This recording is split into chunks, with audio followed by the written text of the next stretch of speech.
বিয়ে শাদিও করছি হলো হয়নি রে বউ গেছে দেওয়া বিপদ যদি থাকে।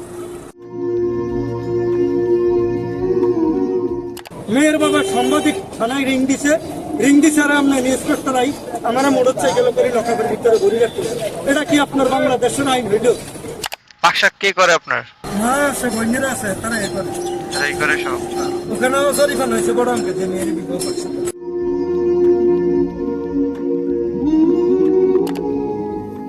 টাকা তো চিনেন না?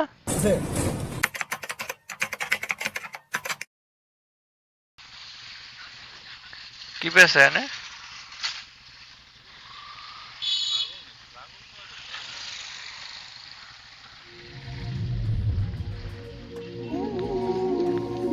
সালাম আলাইকুম। কি করেন আপনি? টুকা খুঁজি ফান্নিয়ার উগলে ভুগতে আছে। ফান্নিয়ার উগলে ভুগি টাকা টুকা খুঁজি। ও ফান্নিয়ার উগলে ভুগতেছেন? বিয়ে শাদিও করছি হলো হয়নি রে বউ গেছে দেওয়া বিপদ যদি থাকে। বাংলাদেশের আইনে বিবাহ করছেন আপনি বউ যদি না থাকে এরপর একটা জরিমানা হয়। এটা আমিও মানতে হবে আপনিও মানতে হবে, এটা কারোর গায়ের জোরের কথা। আচ্ছা আপনি আপনি এখানে বসছেন কেন? ভাই ফান্নিয়ার ওকে এই কারণে এনে বই পয়সা টয়সা। ফান্নিয়ার বলতে? ফান্নিয়ার বলতে আমি রিক্সা গাড়ি চালাইছিলাম। হ্যাঁ হ্যাঁ। রিক্সা গাড়ি চালানোর পরে এখানে ভান্ডারি মহল একটা অ্যাক্সিডেন্ট হয়েছে।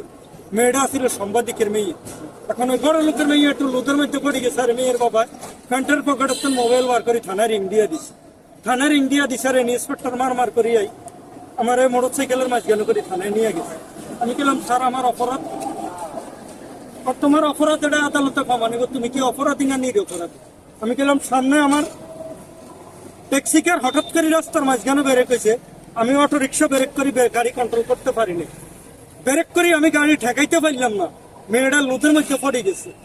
এখন মেয়ের বাবা সাংবাদিক থানায় রিং দিছে আর আপনার ইন্সপেক্টর আই আমার মোটর সাইকেল করে লকাপের ভিতরে ঘুরে রাখতে। এটা কি আপনার বাংলাদেশের আইন হইল?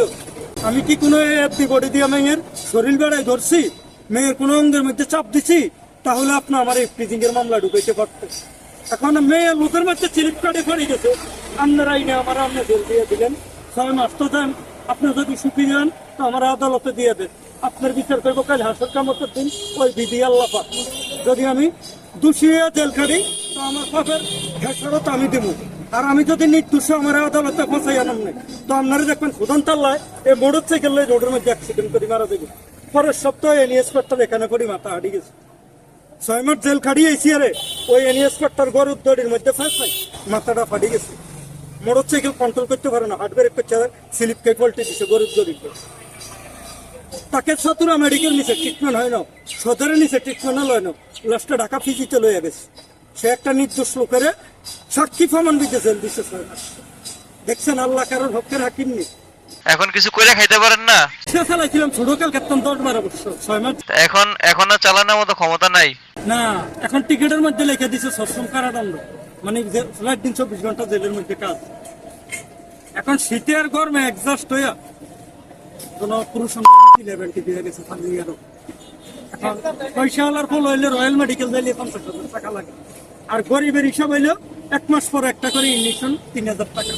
আর একটা হোমিওপ্যাথিকের বোতল আছে, চায়না বোতল, ওই বোতলের দাম হইলো 700 টাকা। 3,000 আর 700 কত হইলো 3700 টাকা প্রতি মাস। আপনার হসপিটালে ডকুমেন্ট আছে? হসপিটালের তো আমি কোনো ডকুমেন্ট রাখি নাই ভাই। আমি ওই যে সবুজের তেল ওষুধের ইঞ্জেকশন করাই, হ্যাঁ দোকানের মধ্যে গেলে আমার ইঞ্জেকশন চালু করে দেয়। আর হোমিওপ্যাথিক যে ওষুধটা ওটা এখন বর্তমানে আপনি কি করেন? বর্তমানে খুঁজি বিচারি খাই আপনাকে 10 ভাইয়ের দোয়ার। আর ফ্যামিলি? ফ্যামিলি বলতে একটা বাচ্চা নিয়ে বউ ডিভোর্স হয়ে গেছে, রাইফিলকার বাবা মেয়ের বাপের বাড়ি। এখন বাচ্চা কই? বাচ্চা হ্যাঁ গন্ডার। আপনি একাই? হ্যাঁ। পাকশাক কে করে আপনার? বাচ্চার ধরুন না মা আছে, বোনেরা আছে, তারা এ করে। এই করে সব। ওখানেও জরিফান হয়েছে বড় অঙ্কের যে মেয়ের বিবাহ করছে। আমি আসলে আপনারা পুরো চিনা লাগে, হেলমেটটা খুললে আমি ক্লিয়ার হইতাম। না না, আপনি আমার চিনবেন না। মুখোশটা খুললে আমি আপনারা পুরো 100% চিনলাম ভাই। না চিনলে আচ্ছা আমি চলে যাই। টাকা তো চিনেন না? ঠিক আছে, আপনি যাই, হ্যাঁ দোয়া করেন।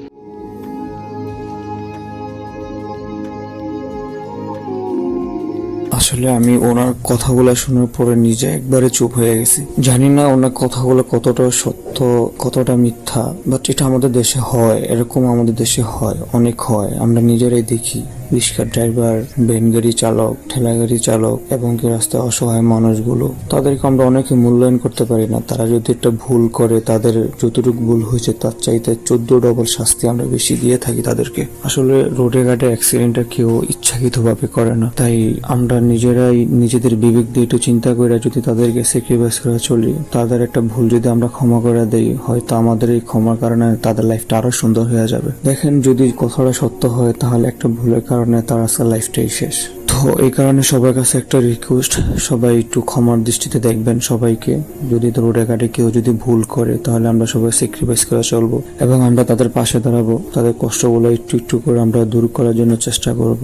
আর সবাই আমার জন্য দোয়া করবেন, আল্লাহ যেন আমাকে সুস্থ রাখে আর আমি যেন এরকম মন মানসিকতা নিয়ে সবসময় চলতে পারি, এরকম আস্তে আস্তে অল্প অল্প করে যেন সবাইকে হেল্প করতে পারি। সবাই আমার জন্য দোয়া করবেন। আসসালামু আলাইকুম।